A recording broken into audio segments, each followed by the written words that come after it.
Hello, my name is Gene Powell. I'm the Public Information Officer for the Odessa District of TxDOT. I want to welcome you today to our public meeting about the Rural Transportation Improvement Plan for the years 2021 through 2024.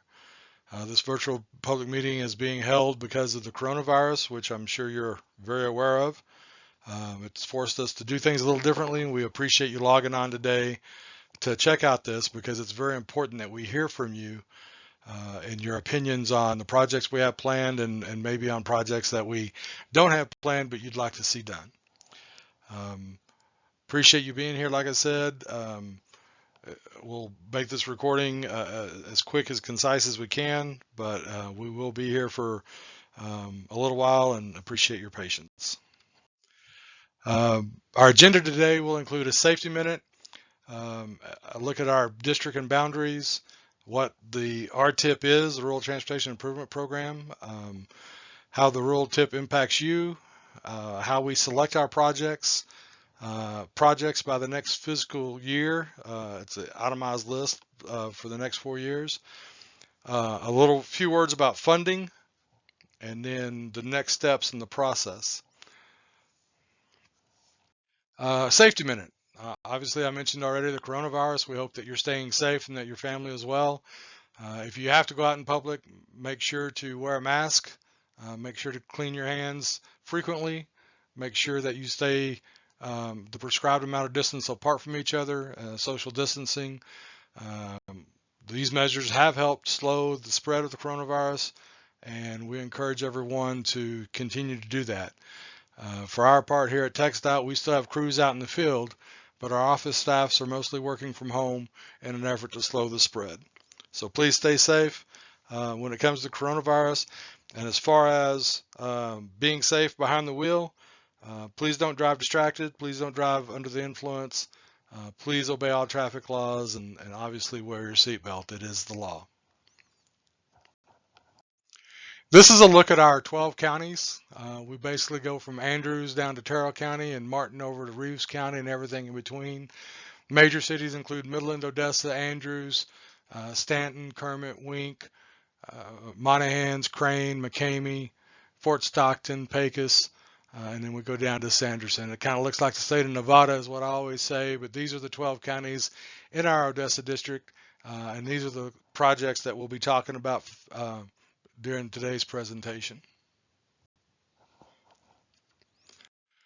The Rural Transportation Improvement Program is a list of official projects that will be funded by the Odessa district over the next 4 years. This means that all projects included in the list are expected to be started within 4 years following its approval of the TIP.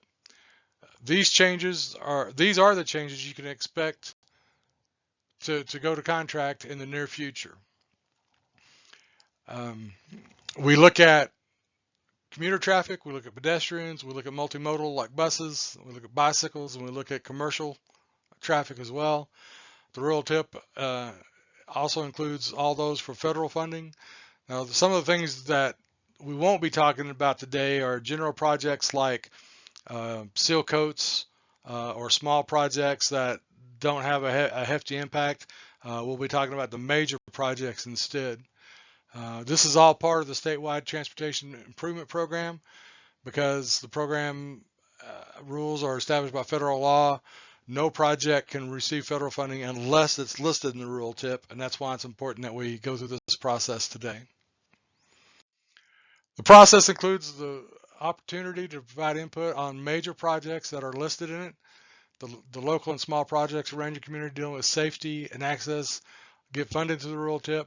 Things like road expansions, sidewalks, bike lanes, pavement repairs, new or improved traffic signals, turning lanes. You know your community best, and that's why it's important that we hear from you and you let us know what we're doing right, what we're doing wrong, and what projects you'd like to see added. If not in this TIP, then hopefully in the next one after this one. By participating, you are providing input on the projects included in this rural TIP, and that is very much appreciated. The way we go through our project selection, we evaluate existing and future needs based on things like current conditions and projections, whether that be traffic or population or even pavement condition. We look at statewide and regional plans, things like um, freight plans and other things that uh, you know impact what we need to do in the rural areas. And we also listen to public input regarding transportation priorities, which is your role in this process, obviously. Um, the projects you review today should respond to local needs. Obviously, we don't have the manpower or the money to address every need, and we try to get the most bang for our buck by doing projects that affect the most people in the most positive way. Um, we'll be talking about interstates, state and U.S. highways, farm to market roads, ranch to market roads. Uh, Most loops are ours, but we'll be talking about state roads only. We won't be talking about city roads or county roads, just the roads maintained by the Texas Department of Transportation. Our projects are selected into two main categories. We look at regionally significant projects, which are projects that have the appropriate scale to be considered as standalone projects in a program year. These projects will have their own category. And then we have things like group projects. They don't have the scale to stand on their own. They're grouped into subcategories, considered a single item on the list. One example of this would be bridge rail projects. We may do bridge rails all across the 12 counties, and it would be included in sometimes into one contract, or maybe we may have 3 contracts and do 4 counties in each contract. But what we'll talk about mostly today will be the large projects that you'll see us working on in the next few years. The projects that you're looking at on this slide are the projects that we have let this year, which is the fiscal year 2020. Our fiscal year begins September 1st and runs through August 31st. So a lot of these projects have already been let, even if they're not being worked on yet, or they will be let before the end of our fiscal year, which of course runs to August 31st, as I said. Some of the major projects you see on here, the lines in orange, include a reconstruction of US 385 in Andrews County, from basically from Andrews down to the Ector County line. Rehab project that's going from FM 181 out to basically County Road 313 in Kermit. You'll see a rehab on 652 west of 285, a rehab on 285 coming from 652 and coming south a few miles. A rehab project that just let on FM 2119 that actually goes into Culberson County a little bit, that goes from the city of Pecos out to where state maintenance ends. Another rehab project in the city of Pecos for Highway 285 that's undergoing work as we speak. We also have a I-20 bridge replacement over in Stanton on the right side of the map, 349 rehab in southern Midland County down to the Upton County line. And we've got a couple of projects going on 385. One of those projects let this year is widening 385 to a 4-lane divided highway between Crane and McCamey. First project of that let several years ago, and this is the second of 3 projects that's let this year. And then I mentioned earlier some of the things that are grouped together that we won't be talking about today, things like bridge joint repairs, small intersection improvements, pavement marking, seal coat, and traffic signals. After you look at a map for each of the project years, the next slide you look at, if you're looking at our presentation online later, is a list of those projects that are illuminated on the map itself. It includes the CSJ, which is our way of identifying the project, the highway number, the county, the length of the project, the limits to and from, which basically says it goes from point A to point B, what kind of work is going on, roadway rehabilitation or bridge construction. You'll see on here that sometimes you'll see rehabilitation, sometimes you'll see construction or reconstruction. That's just the depth of the repairs that we're doing. A reconstruction means that we're probably taking out several inches of roadbed and rebuilding it as well, while a rehab may only be the surface of the road itself being redone. You'll also see an estimated cost and when the project was let. As I said, these projects that we just talked about were 2020. The rural tip program was 21 through 24, and that's what we'll move to now. You'll see we have, again, the same type of map, different projects around the area.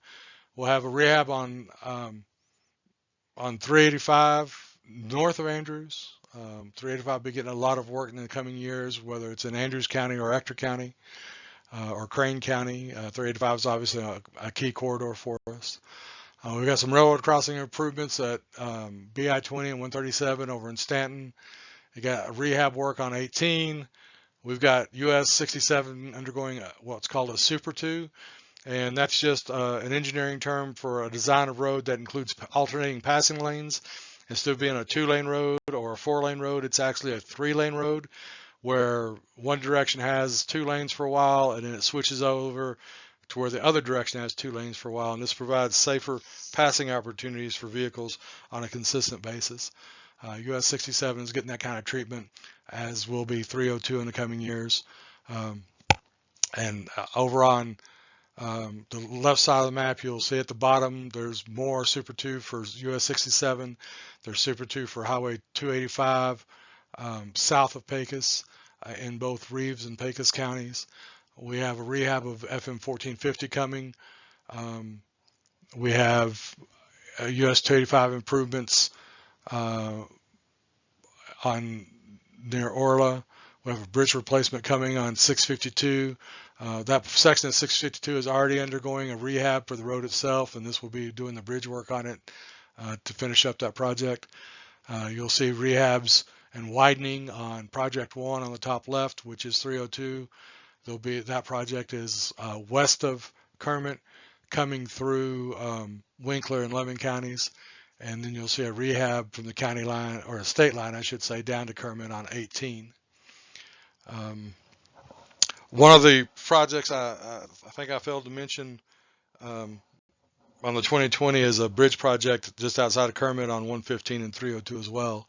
So like 385 and 285, 302 is a key corridor for us with the energy sector.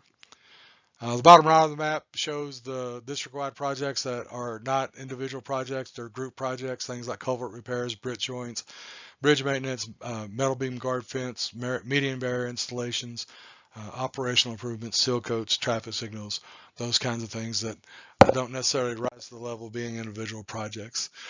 Again, the fiscal year 21 projects are detailed more in this chart with the highway name, the length, the county, the limits, the description of work, and the cost and let date. I know I seem to be going through this awful fast. We're trying to get through this as quickly as we can. But the good news is this entire presentation is online and will be online for at least the next 2 weeks, so you can go through it at your leisure and study these different itemized lines. And if you have any questions, you can always call us. We'll give you that contact information later. In 2022, the map doesn't have quite as much activity going on as 21, but there's still significant projects. We've got a rehab of State Highway 137 in Martin County that you'll see on the top right, and then a rehab of 1492 through Upton County. We have a grade separation on Highway 115 at FM 181 in Andrews County coming. We have a rehab of 874 around Kermit. We have more rehab of 302 this in Kermit, and then we're going to be rehabbing FM 3334 down there in Reeves, southern Reeves County. Again, the itemized chart. When we look at fiscal year 2020, that is virtually done because the fiscal year is almost done. The 21 and 22 projects are pretty well locked in place, although we could always add to them if we had more funding. 2023 and 2024 are a little looser, not a lot. It takes years to buy right of way and to design projects and plan funding. So when we're talking about these TIP projects, it's a little easier to work in 23 and 24 to make changes.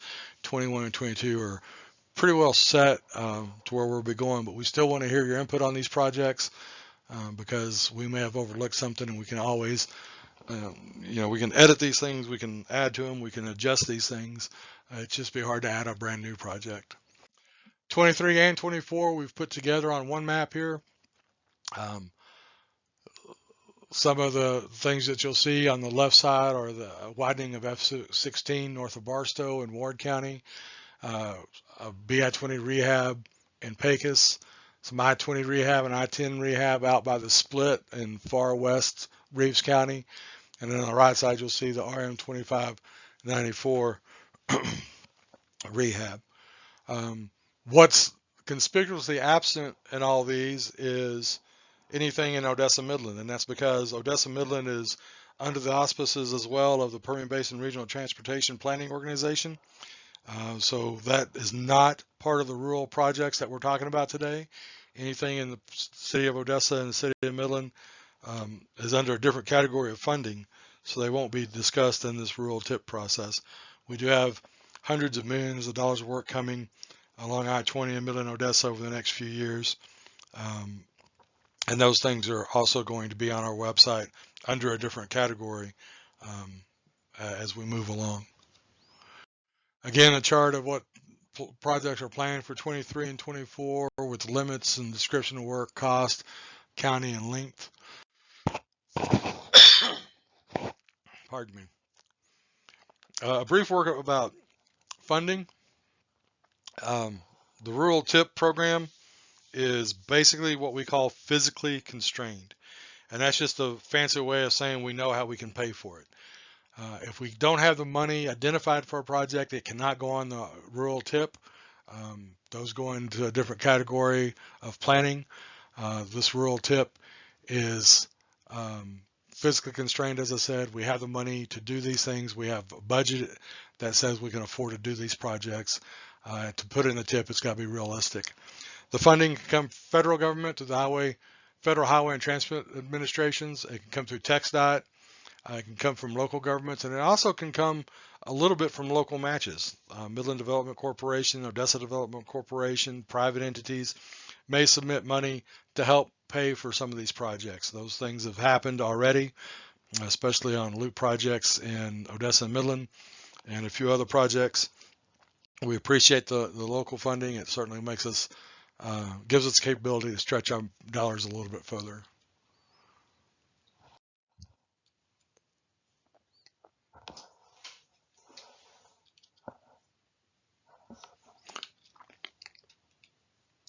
Our next slide shows you where the next steps of the process. You see that we're here in the middle. We've already done through project selection of the rural tip. We do that by talking to local governments. We do that by talking about local elected officials. We do that by talking to even law enforcement and our other constituents that are out there. We have, constant contact with folks interested in the transportation system, and that helps us develop our project selections. We take our engineers and our maintenance supervisors out on rides, and we physically look at each road to see what needs to be done, and that helps us compare the roads against each other to see what needs to be on the proposed list of projects through the different analytical methods that we use. We then compile the list of rural tip projects, producing a preliminary step. We come to you with a community input, public involvement efforts, asking you your opinion. Then we go through and review each revised tip proposal and integrate them into the statewide tip. Once the rural tip and the statewide tip are approved, we're able to move forward and actually let projects with the secured funding. Our project development and construction schedules can move ahead. We actually can finish up designing things and turn dirt on projects and make improvements out there that you're waiting for. Develop authority projects are projects that we've been given permission to work on, even though we don't have construction funding identified yet. And these are a much more broad in scope. It's, you'll see these light beige lines going across. Those are all things that we're looking at. The possibility, and I want to stress that, it's not a done deal. It doesn't mean we're going to do it in the next 4 or 5 years, but the possibility of making highways 4-lane divided highways, and these include the roads State Highway 18, State Highway 115, State Highway 176, State Highway 302 and US 285. And again, we're studying the possibility of making those 4-lane divided. Obviously, there's a lot of right-of-way that has to be bought if we decide to go down that path. And there's also a lot of utilities that will have to be moved if we go down that path. But that's what we've been given the authority to look at in terms of are these decisions the proper decisions to make all these roads 4-lane divided roads. The darker beige, the dark brown projects are projects that we're looking at, things like the intersection improvements on State Highway 17 in Pecos, relief route on the east side of Pecos. I know there's been a lot of local conversation in Pecos and Reeves County about a relief route all the way around Pecos. Our portion that we're looking at is just on the east side. It's not a complete loop at this time. The complete loop would be carried out by the county or the city if that happens. Our portion is just on the east side. Then we have a project to look at reconfiguring an intersection at FM 1776 and FM 1450. We have a realignment of FM 1053 south of Imperial. We have rehab in Crane County on 385, and then we have some I-20 bridge replacements and converting frontage roads to one-way in Stanton. So those are the things that we're developing. No final decisions are made on these projects yet. If they're the proper course to take or not, but we are working on those things and looking at it. As you can tell, between the letting schedules we've already outlined in the 4-year tip, what's going on in 2020 and these projects, we're very busy. We've got over probably close to $500 million under construction right now, with several hundred million coming in the next 2 years. So we definitely are very active in trying to improve the system out here. This is another chart showing those develop authority projects, cost and description of work, limits, counties, highway names, length, all those kinds of things that you've seen on all the other charts. Our mobility corridor projects. These are some of these lines are going to look familiar to you. What we talk about mobility corridor is when we look at, how do we get people from across our district through corridors, and how do we improve the mobility along those corridors. The ones that we're looking at, I've already mentioned 18, 115, 176, 302, 285. Add 385 to that list. You saw a lot of projects on 385 in the previous slides. Those are the light brown, light beige lines. And then the dark beige lines are about Super 2 highways on 67, 285, and 18. We know that people ask, why do you do a Super 2 and not go out and just make a 4-lane divided road? Well, Super 2s are a very useful, pragmatic approach to handling traffic. They offer safety, and they can be done in existing right-of-way normally at a much less cost. And some of these projects we've done that are Super 2s, we needed to get something done as quickly as we could, and we didn't have the time or the luxury of waiting to buy lots of right-of-way to do 4-lane divided. So we made interim measures that we believe are helping, but we may come back to some of those corridors and make more improvements. Here's the chart for the mobility corridor projects: highways, counties, links, limits, description of work, and cost estimates. Now, how to provide comments. We ask that you put your comments in writing. We do that for 2 reasons. One, nothing gets lost in translation. If you put it in writing, then we're not dependent on our memory and our note-taking to capture your thoughts. It makes it cleaner, makes it easier for both of us, and it makes it more accurate. So please send us an email. The email address there is gabriel.ramirez, common spelling on both, gabriel.ramirez@txdot.gov. And your slug line of the subject for the email, please say rural tip, so he can route that to the proper folder and make sure that everybody needs to see it can see it, and we can put it in the discussion. If you are not comfortable with email, you can also mail it through the mail. Mail it to us at the Texas Department of Transportation, Odessa District. Attention Gabriel Ramirez, PE, which is a professional engineer. He is he is in charge of advanced planning. He's our advanced planning engineer. The address is 3901 East Highway 80 in Odessa, Texas, 79761. And we ask that we get all those emails by a closure date of June 11th or postmarked by June 11th. 5 p.m. June 11th, we'll close out the emails. And of course, anything that's postmarked on the 11th will go into the official record as well. That's the last slide. We again appreciate your participation. We encourage you to comment. If you have questions that you would like to ask, you can email Gabriel. Again, my name is Gene Powell. I'm also happy to take your phone calls. I can't give you specifics of individual projects that are under development, but I can answer general questions and may be able to help Gabe answer some of these questions. My name is Gene Powell, and my phone number is 432-498-4746.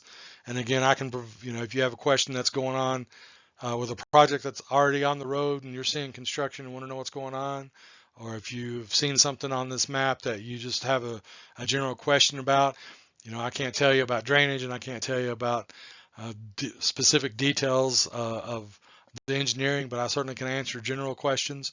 And if I don't know the answer already, I can find that answer for you. So, Gabriel is managing a staff and trying to get plans out. So I'm happy to act as an intermediary if it's a general question and get Gabe involved if it's something I can't handle. But if you don't have a question and just want to make a comment, again, Gabriel.Ramirez@TxDOT.gov, attention rural tip, or snail mail, U.S. Postal Service, FedEx, whatever you want to send it, Texas Department of Transportation, Odessa District, attention Gabriel Ramirez, PE, 3901 East Highway 80, Odessa, Texas, 79761. And we need to receive those by June 11th or have them postmarked by June 11th at 5 p.m. Thank you for joining us today. We hope you and yours are happy and safe and that you've weathered this quarantine stuff as well as you could. We appreciate your participation today and we wish you well. Thank you.